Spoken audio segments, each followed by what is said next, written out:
Variable and constant declaration in C. C प्रोग्रामिङमा तपाईले यदि भेरिएबललाई युज गर्नु पर्यो भने उक्त भेरिएबलको डिक्लेरेसन गर्नु जरुरी हुन्छ। सो आजको भिडियोमा हामी भेरिएबल तथा कन्स्टेन्टलाई कसरी डिक्लेयर गर्न सक्नुहुन्छ आफ्नो प्रोग्राममा त्यस सम्बन्धी तपाईहरुलाई जानकारी दिनेछु। सो तपाईले हाम्रो भेरिएबल तथा डेटा टाइप सम्बन्धी प्रिभियस भिडियो यदि हेर्नु भएको छैन भने पहिला उक्त भिडियो हेर्नुस् अनि मात्र यस भिडियोलाई हेर्नु होला।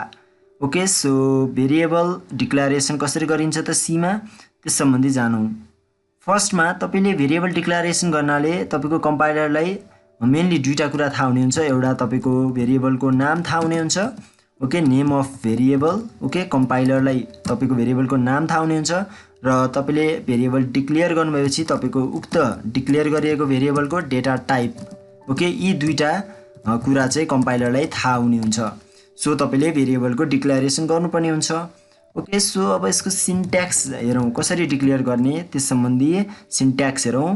सो सिन्ट्याक्समा तपाईको पहिला सुरु कुन टाइपको भेरिएबल तपाईले डिक्लेयर गर्ने त्यसको डेटा टाइप लेख्नुपर्ने हुन्छ र त्यसपछि तपाईले भेरिएबलको नाम लेख्नुपर्ने हुन्छ। ओके, र त्यसपछि सेमिकोलनले स्टेटमेन्टलाई एन्ड गर्नुपर्ने हुन्छ।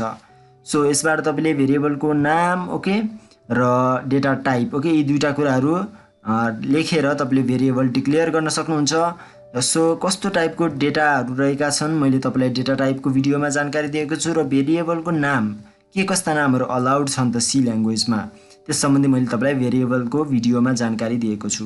ओके, सो जस्तै अहिलेको लागि एक्जाम्पल एउटा लिउँ, डेटा टाइप अनि भेरिएबलको नाम सिन्ट्याक्स रहेको छ।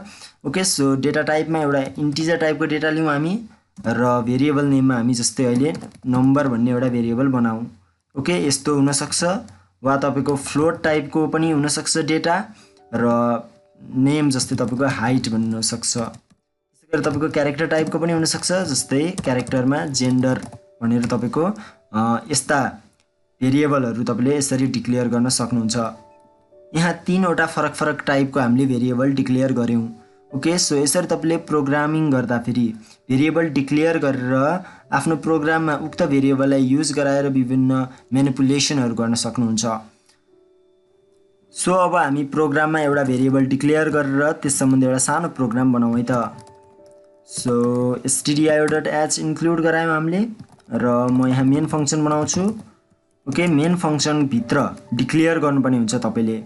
मैले स्ट्रक्चर अफ सी प्रोग्राममा तपाईलाई भनेको थिएँ मेन फंक्सन भित्र तपाईको एउटा हुन्छ डिक्लेरेबल पार्ट र अर्को हुन्छ एक्जिक्युटेबल पार्ट र डिक्लेरेबल पार्टमा नै तपाईको उक्त भेरिएबलहरुलाई तपाईले डिक्लेयर गर्नुपर्ने हुन्छ। ओके, सो अहिलेको लागि चाहिँ म यहाँ एउटा इन्टिजर टाइपको भेरिएबल बनाउँछु, इन्टिजर इन्ट एज भनेर मैले यहाँ एउटा भेरिएबल बनाएको छु। सो इन्टिजर टाइपको एउटा भेरिएबल मैले बनाए। ओके, सो अब मैले यहाँ एउटा प्रिन्ट स्टेटमेन्ट म लेख्छु, स्क्रिनमा प्रिन्ट गराउन चाहन्छु, इन्टर युर एज भनेर म यहाँ प्रिन्ट गराउँछु। ओके, यो स्टेटमेन्ट लेख्नाले तपाईको स्क्रिनमा इन्टर युर एज भनेर प्रिन्ट हुने हुन्छ र उक्त एज जुन युजरले टाइप गर्छ उक्त एजलाई तपाईले स्टोर गराउनु पर्ने हुन्छ र कहाँ स्टोर गराउनु भन्दा तपाईको भेरिएबलमा स्टोर गराउने हो।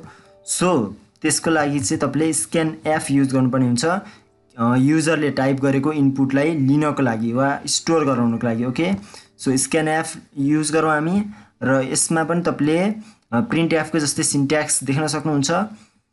तपाईले यो डबल कोटको भित्र तपाईले फर्म्याट स्पेसिफायर राख्नुपर्ने हुन्छ जुन अहिलेको केसमा इन्टिजर टाइपको डेटा भएकोले %d हुनेछ र कमा लेखेर तपाईले कहाँ यसलाई सेभ गराउने हो, ओके, कुन भेरिएबलमा सेभ गराउने त्यसको एड्रेस तपाईले स्पेसिफाई गर्नुपर्ने हुन्छ। सो त्यसका लागि हामीले %age भनेर लेख्छौं किनभने हामी एजमा स्टोर गराउन चाहन्छौं एज भेरिएबलमा। ओके, सो यहाँ तपाईले एकचोटी ध्यान दिनुस्, इन्टर युर एज भनेर जुन तपाईको प्रिन्ट एफ ले स्क्रिनमा प्रिन्ट गराउँछ र स्क्यान एफ ले चाहिँ तपाईलाई त्यहाँ इनपुट गराउनको लागि मौका दिन्छ। ओके, जसका लागि तपाईले एउटा इन्टिजर भ्यालु टाइप गर्नुपर्ने हुन्छ र त्यस इन्टिजर भ्यालुलाई तपाईको एजमा स्टोर गराइदिने हुन्छ। ओके, र यो एम्परसेन्ड भन्नुको मतलब हो एड्रेस अफ। ओके, सो एम्परसेन्ड भनेको एड्रेस अफ अपरेटर हो र एड्रेस अफ एज, ओके, एजको एड्रेसमा लगेर त्यसलाई स्टोर गराइदिन्छ। सो अब तपाईको एजमा जुन युजरले टाइप गर्छ त्यो भ्यालु आएर बस्नेछ। ओके, सो तपाईले अब यसलाई प्रिन्ट पनि गराउन सक्नुहुन्छ अगेन। ओके, अहिलेको लागि म जस्तै योर एज इज %d गरिदिन्छु र कमा दिएर एजको भ्यालुलाई म प्रिन्ट गराइदिन्छु। ओके, सो यति नै एउटा सानो प्रोग्राम रहेको छ। ओके, हामीले यहाँ के गर्यौँ, एउटा भेरिएबल पहिला सुरु डिक्लेयर गर्यौँ, इन्टिजर टाइपको भेरिएबल डिक्लेयर गर्यौँ एज नामको। ओके, अनि हामीले स्क्रिनमा प्रिन्ट गरायो इन्टर योर एज। ओके, र स्क्यानएफले जुन युजर छ उसलाई एज टाइप गर्ने मौका दिनेछ, जुन चाहिँ इन्टिजर टाइपको हुनेछ र त्यसलाई तपाईको एज भन्ने भेरिएबलमा लगेर स्टोर गरिदिन्छ, एजको एड्रेसमा स्टोर गरिदिन्छ। र तपाईले अब finally your age is %d भनेर जुन एजमा स्टोर भएको थियो उक्त भ्यालुलाई प्रिन्ट गराउनु हुनेछ। सो म यसलाई एकचोटि बिल्ड एन्ड रन गर्नेछु। यहाँ तपाईले देख्न सक्नुहुन्छ इन्टर योर एज भनेर तपाईको स्क्रिनमा प्रिन्ट भएको छ र म यहाँ जस्तै 18 भनेर म टाइप गरिदिन्छु र इन्टर गरिदिन्छु। ओके, तपाईको यहाँ देख्न सक्नुहुन्छ योर एज इज 18 भनेर मलाई देखाएको छ मेसेज। ओके, सो यसरी यो प्रोग्रामले सिम्पल एउटा हामीले भेरिएबल डिक्लेयर गर्यौं र उक्त भेरिएबलमा एउटा भ्यालु राखेर उक्त भ्यालुलाई हामीले प्रिन्ट गरायौं। ओके, यो एउटा सानो प्रोग्राम भयो। अब तपाईले यसमा विभिन्न क्याल्कुलेसनहरु गर्न सक्नुहुन्छ। ओके, विभिन्न कामहरु गर्न सक्नुहुन्छ प्रोग्रामको थ्रुबाट, भेरिएबलको युजबाट। अब चाहिँ हामी कन्स्ट्यान्ट कसरी डिक्लेयर गरिन्छ त प्रोग्राममा त्यस सम्बन्धी जानौं। त्यसका लागि तपाईले ह्याश डिफाइन युज गर्न सक्नुहुन्छ, जुन मैले डिफिनेसन सेक्सनमा तपाईलाई जानकारी दिएको थिए।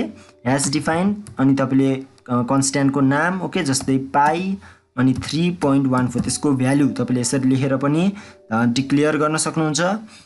और हैन तपाईले कि त कन्स्ट किवर्ड युज गरेर पनि कन्स्ट्यान्टलाई डिक्लेयर गर्न सक्नुहुन्छ। कन्स्ट किवर्ड युज गर्ने हो भने तपाईले कन्स्ट लेख्नुपर्ने हुन्छ र कुन टाइपको तपाईले कन्स्ट्यान्ट डिक्लेयर गर्ने हो त्यसको टाइप जस्तै फ्लोट अनि कन्स्ट्यान्टको नाम जस्तै पाई हैन र इक्वल्स गरेर त्यसको भ्यालु 3.14 यसरी तपाईले कन्स्ट्यान्ट दुई तरिकाबाट सी मा डिफाइन गर्न सक्नुहुन्छ, डिक्लेयर गर्न सक्नुहुन्छ। ओके, सो हाम्रो लागि बेस्ट तरिका भनेको चाहिँ ह्याश डिफाइन युज गरेर सजिलै हामीले गर्न सक्छौं।